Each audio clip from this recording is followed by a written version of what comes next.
এই প্রতিদিন ক্লাস ফাঁকি দিয়ে প্রেম করা যায় যদি আব্বা ধরে ফেলে?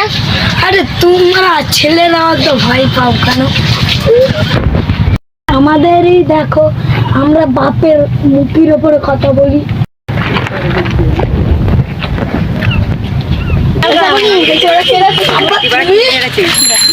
এটা আমার বন্ধু।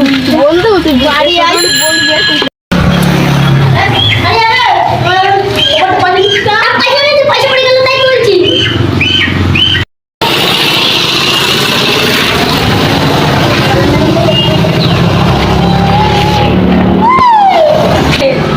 সারাদিন কি মিথ্যা কথা বলে, দোষ দিলে আবার আমার উপরে দোষ দেয়, টাকা হবে।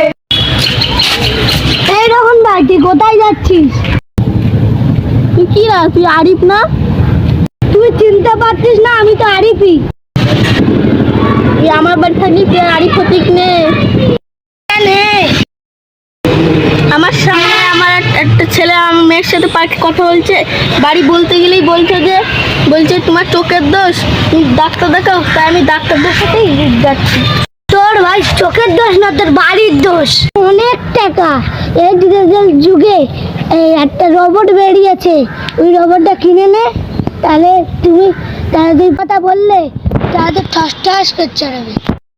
এরকম রোবট হয়? ঠিক আছে, আমি এক্ষুনি কিনে নিয়ে আসছি।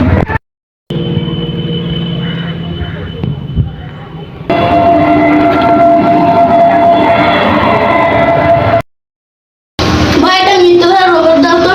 কটা নিবা? একটাই নেব। আমাদের কাছে একটাই আছে, এই দেখো, একদম ভালো রোবট। কত দাম? 1 লাখ টাকা দাম। হ্যাঁ, আমার কাছে 40,000 টাকা আছে। কেন মারলে কেন?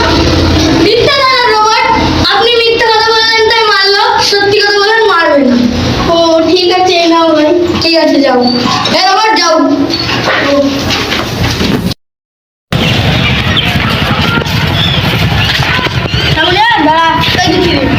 আব্বা বন্ধুর বাড়ি গেছিলাম।